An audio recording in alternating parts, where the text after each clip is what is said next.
Bonjour les amis, je suis ravie de vous retrouver pour un nouveau partage. Aujourd'hui, j'ai eu à cœur de partager avec vous sur mon expérience dans ma marche chrétienne, ou plutôt, je dirais, la confusion dans ma relation avec Jésus-Christ.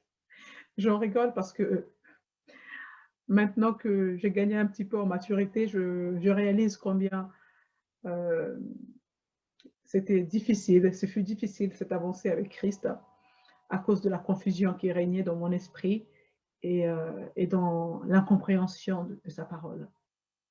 Et nous sommes nombreux à passer parfois par ce cheminement. Donc l'idée vraiment de partager cela avec vous, c'est pour aider ceux qui vont peut-être se retrouver au travers de ce que je vais partager, de les aider à corriger, à rectifier le tir, à changer de direction pendant qu'il est encore temps. Et pour ceux qui n'ont pas encore donné leur vie à Christ, leur permettre justement d'éviter ces mêmes erreurs et de gagner quelques années, parfois, dans leur marche avec le Seigneur Jésus et de leur permettre surtout de marcher dans la victoire en tant qu'enfant de Dieu. Amen. Voilà. Donc, j'ai donné ma vie au Seigneur Jésus en décembre 2009. J'ai été aussitôt envahie par une soif de mieux connaître le Seigneur. Donc, aller au culte tous les dimanches matin pour une durée de 2 heures, voire 2 heures et demie, était pour moi très insuffisant. Car je ne comprenais pas qu'on puisse passer toute la semaine dans nos occupations, travail, gestion familiale et tout ce qui va avec, et arriver le dimanche, ne passer que 2 heures, voire 2 heures et demie dans la présence du Seigneur avec les frères et sœurs. C'était tellement insuffisant pour moi. Et parfois, j'étais même étonnée de voir que certaines personnes regardaient la montre. Au bout de 2 heures, c'est l'air de dire que le culte avait assez duré. Donc, il était temps de cesser les choses. J'étais étonnée de voir ce comportement. Mais enfin, bref. Pour apaiser la soif que j'avais, sur le conseil de mon pasteur à l'époque, il m'a conseillé de suivre des cours bibliques. Et c'est ce que j'ai fait pendant 1 an. J'ai suivi des cours bibliques par correspondance avec le ministère de Derek Prince, les fondations chrétiennes. J'ai validé mon certificat, mais j'avais toujours soif. Et jusqu'à présent, cette soif ne m'a jamais quittée. Elle ne fait que croître, ce qui est peut-être un bon signe de bonne santé spirituelle. Lors de ma conversion, je n'avais pas saisi la profondeur de la grâce de Dieu. Je comprenais que, en acceptant le Seigneur Jésus dans ma vie, je bénéficiais de l'expiation de mes péchés et que je bénéficiais également de la vie éternelle à ma mort. Mais rien de plus. C'est tout ce que j'avais saisi. Je n'avais pas compris ce que contenait le salut que Dieu m'offrait. Donc, avec le recul maintenant, j'ai réalisé que tout de suite après que j'ai donné ma vie au Seigneur, j'ai passé énormément de temps dans le combat spirituel. Au lieu de me focaliser sur l'évangile, qui est la puissance de Dieu pour le salut de quiconque croit, l'évangile qui m'apporte toute la connaissance de mon identité en Christ et ce que je possède en Christ, j'ai négligé cela, car mon attention était focalisée sur l'ennemi. Donc, maintenant que j'ai grandi un petit peu spirituellement, je réalise que l'intérêt que j'avais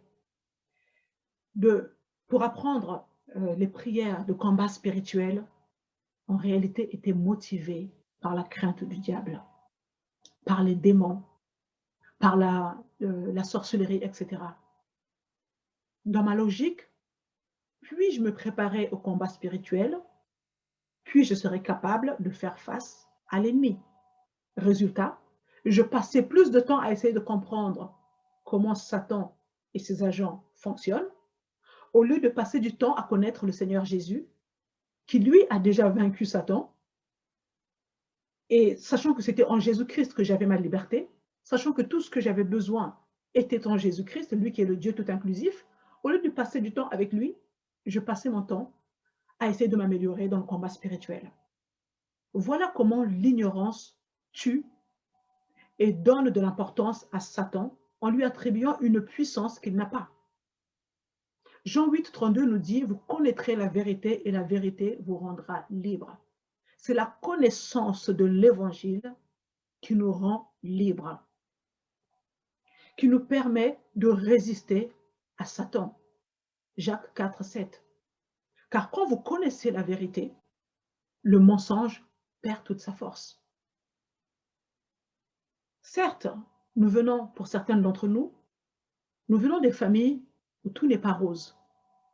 Mais lorsque nous avons la grâce d'être trouvés par Jésus, le bon berger, car c'est le Saint-Esprit qui nous attire à Jésus. Jean 6, 44. Nous devons dans un premier temps fixer nos yeux uniquement sur lui, afin de bâtir notre relation avec lui et de poser des bons fondements dans notre relation avec Dieu, dans notre marche chrétienne. Dans la vie physique, pour créer une relation avec quelqu'un, nous avons besoin de passer du temps avec cette personne pour apprendre à nous connaître. Ça paraît logique. Mais cette même logique, nous avons souvent du mal à l'appliquer sur des choses spirituelles. Et là, c'est ce que j'ai fait lorsque j'ai donné ma vie à Christ. Je n'ai pas passé beaucoup de temps avec lui pour chercher à le connaître. Mais non, je me suis focalisée sur l'ennemi. Parce que je me disais, il faut que je sois forte pour combattre. Parce que je sais que le diable va m'attaquer. Alors, il faut que je sois forte. Et du coup, j'ai passé du temps à vouloir comprendre comment Satan, ses agents et tout son gouvernement fonctionnent. Amen. Et cela vient aussi du fait que nous avons grandi dans des pays, dans des familles, dans des traditions, dans des coutumes qui ont donné beaucoup de crédibilité à Satan et à ses œuvres. Cela a produit en nous une forme de crainte de ces choses, pensant qu'il faille se protéger en allant voir d'autres féticheurs, entre guillemets, plus puissants. J'en connais autour de moi qui ont fait cela. La sorcellerie était telle dans leur famille. Alors du coup, ils vont dans différents pays pour aller voir des féticheurs qui sont soi-disant plus puissants pour les protéger. Or, ils sont tous agents du diable. Comment un serviteur de Satan peut protéger toi à qui un autre sorcier a fixé les yeux? C'est pas possible. La véritable protection se trouve en Jésus seul.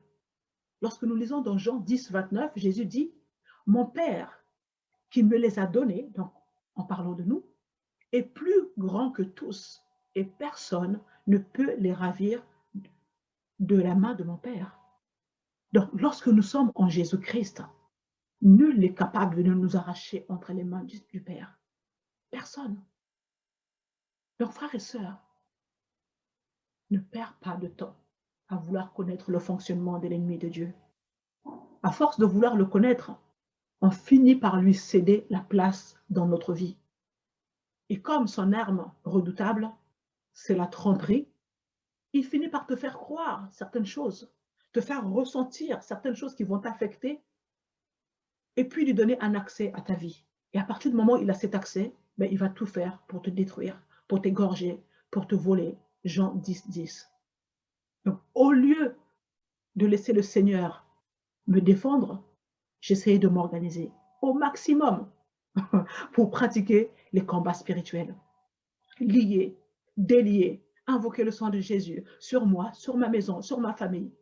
Toutes ces choses, en réalité, c'était la peur qui se cachait derrière ce genre de prière. C'était la peur.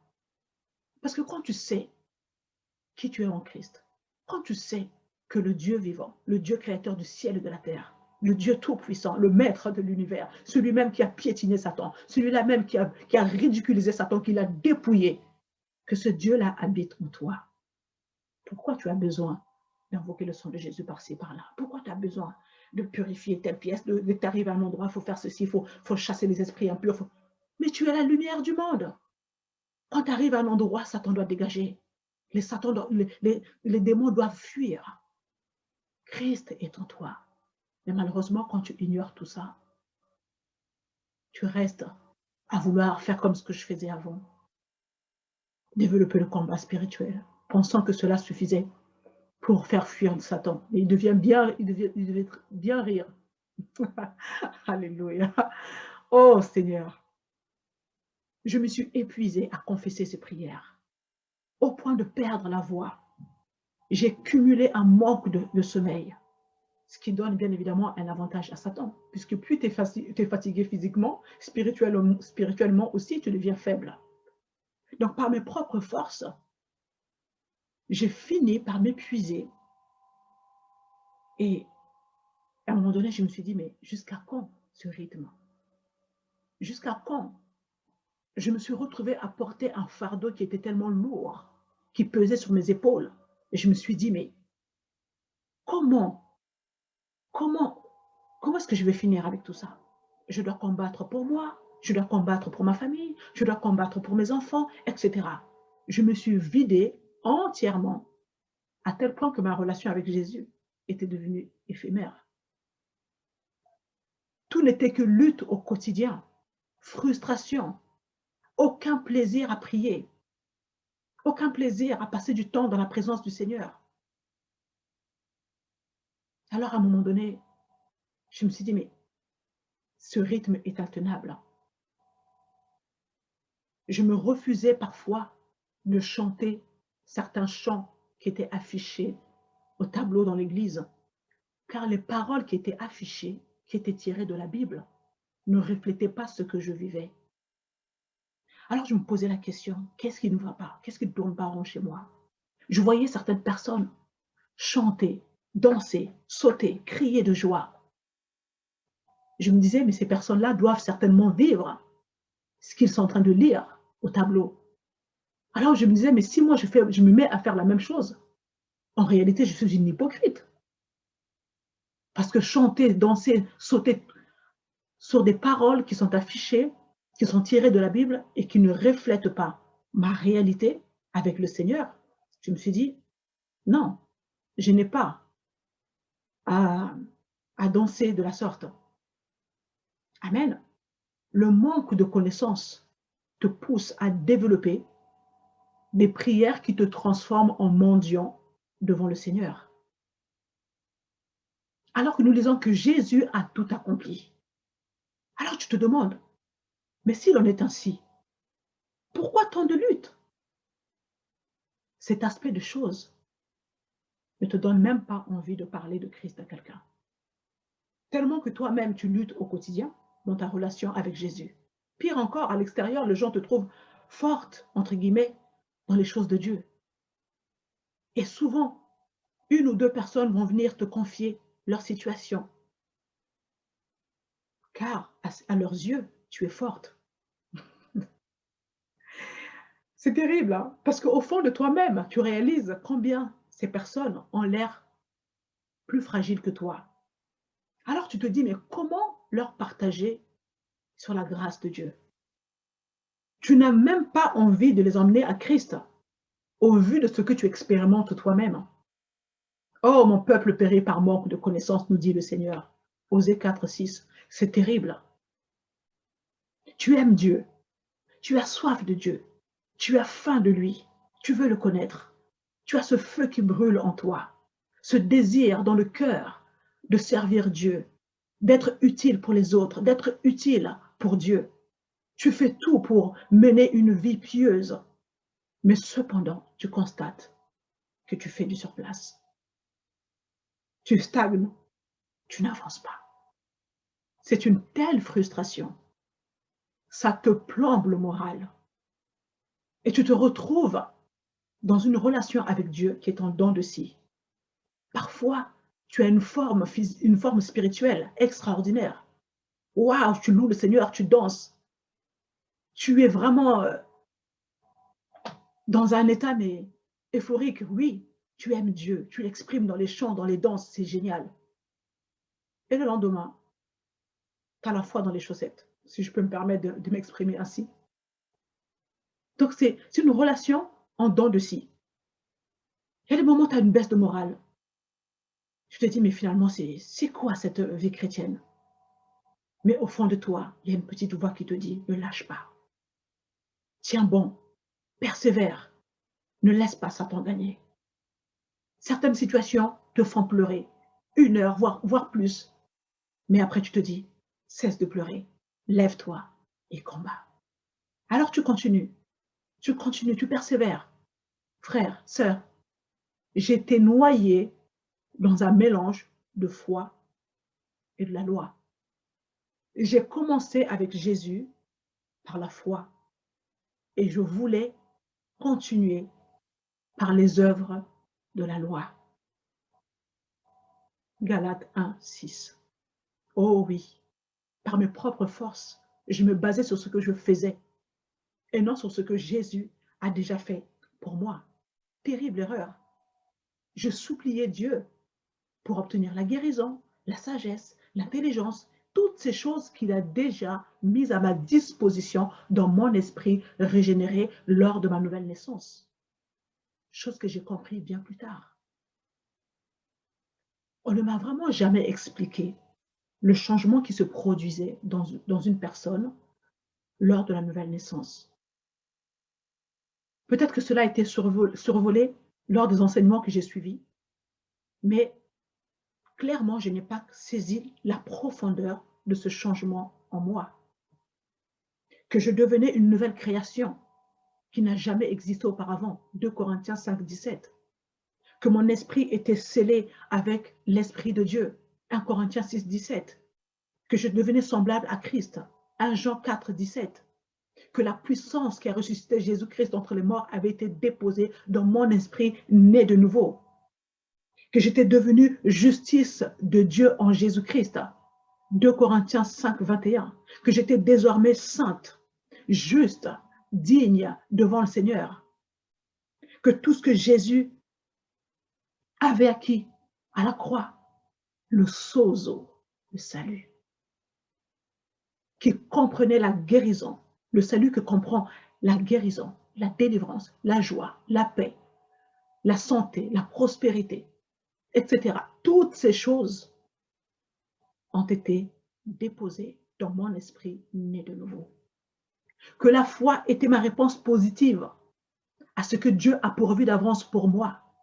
La foi était le canal qui me permettait de prendre possession de toutes ces promesses que Dieu avait mises à ma disposition. La foi était le moyen qui me permet de libérer dans ma vie tout ce que Dieu avait déposé dans mon esprit.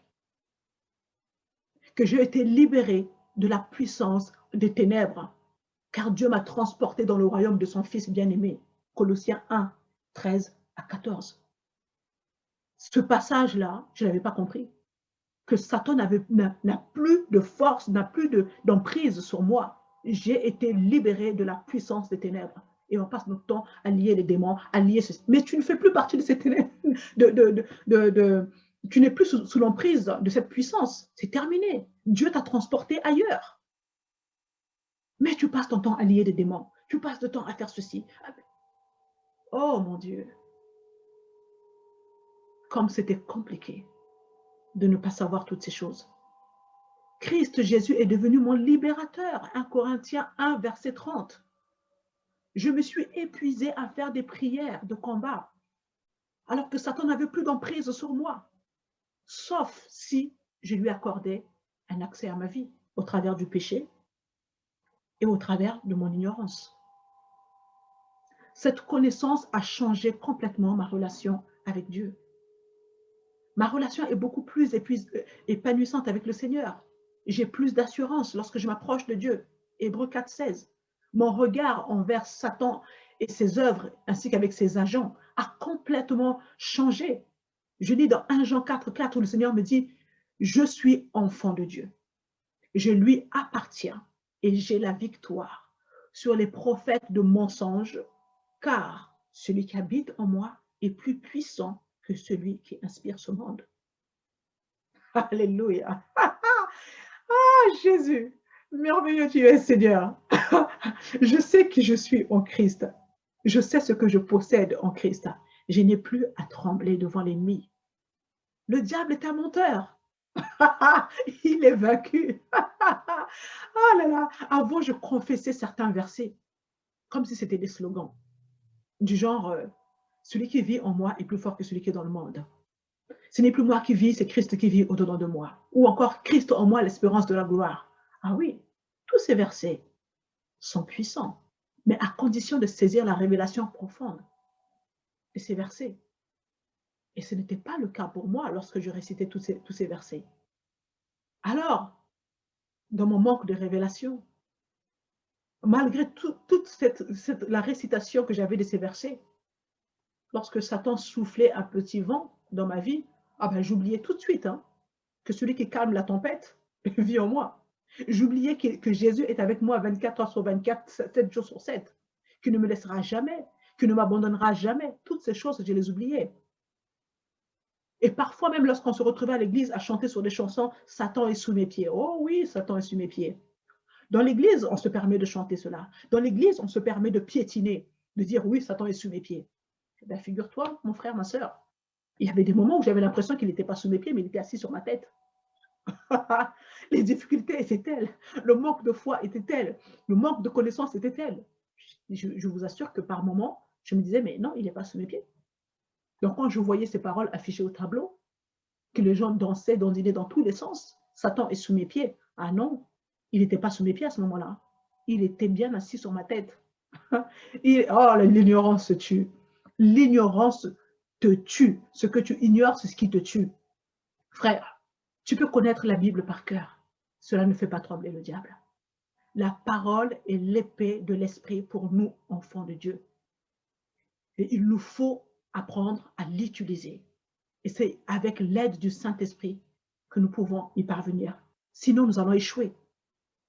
Le sarment ne peut rien faire s'il ne reste pas attaché au cep. Jean 15, 5. Ne pas connaître la vérité te fait tomber dans les pièges de Satan. Mon frère, ma sœur, focalise ton attention sur Jésus. Satan a le pouvoir que toi, tu veux lui accorder. Quand tu lui ouvres la porte dans ta vie, il se saisit de l'autorité que tu as en Jésus-Christ et il s'en sert contre toi. Mais quand tu connais la vérité, tu lui résistes par la vérité de la parole, comme l'a fait Jésus dans le désert lorsqu'il fut tenté pendant 40 jours. Quand tu connais la vérité, tu ne parles pas de ta montagne à Dieu, mais tu parles à la montagne. Marc 11, 23. Quand tu connais la vérité, par cette même vérité, tu résistes au diable. Oui, tu ne lui donnes pas accès. C'est pas Dieu qui va résister à Satan pour toi. Parce que pour Dieu, Satan est un ennemi qui est déjà vaincu. Mais c'est à toi de résister au diable. Cette mauvaise incompréhension des choses fait qu'on se retrouve à vivre une vie chrétienne médiocre, remplie de frustration et ne produisant aucun fruit pour Dieu. Il nous est incapable de propager l'évangile, chose que Dieu attend de nous, car le salut des âmes est ce qui fait battre le cœur de Dieu. Jean 8, 32. Vous connaîtrez la vérité et la vérité vous rendra libre. Voilà la puissance de l'évangile.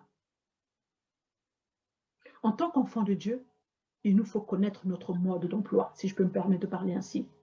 Sans cela, on marchera dans l'échec et Satan fera de nous son petit déjeuner. Connaître la grâce imméritée de Dieu, celle qui consiste à s'appuyer simplement sur ce que Jésus a fait pour nous et non ce que nous faisons pour lui, c'est cela entrer dans le repos de Dieu. C'est à ce moment-là qu'on peut expérimenter la paix que Jésus nous donne. Mettre sa foi en Jésus sans rien y ajouter, c'est obtenir tout ce que Dieu a pourvu par sa grâce. Mais lorsque nous mettons notre foi en Jésus et qu'à cela nous venons ajouter nos efforts, nos bonnes actions, notre propre justice, nous n'obtiendrons absolument rien. Cela ne libère pas du tout la puissance de Dieu dans notre vie. L'œuvre que Jésus-Christ a accomplie à la croix est suffisante aux yeux de Dieu. Et c'est sur cette base que nous devons fonder notre relation avec Dieu. Notre approche dans la prière ne devrait pas être « Seigneur, s'il te plaît, guéris-moi. Seigneur, j'ai besoin de ceci. Seigneur. » Non, on ne doit pas supplier Dieu. Nous ne sommes pas des mendiants. C'est notre héritage. Dieu a tout accompli. Il a tout déposé. C'est comme s'il avait dressé une table où il a tout déposé. Il te dit maintenant, viens mon enfant, sers-toi. Tout ça, c'est à toi. Et toi, tu viens dire à Dieu, Seigneur, j'ai faim. Mais comment tu peux dire à Dieu que tu as faim? Tout est à ta disposition, tout est là. Il t'a même donné la foi de Jésus pour accéder à cela. Oh, on ne peut pas mieux faire quand même. Mais ça, c'est des choses que nous ne comprenons pas.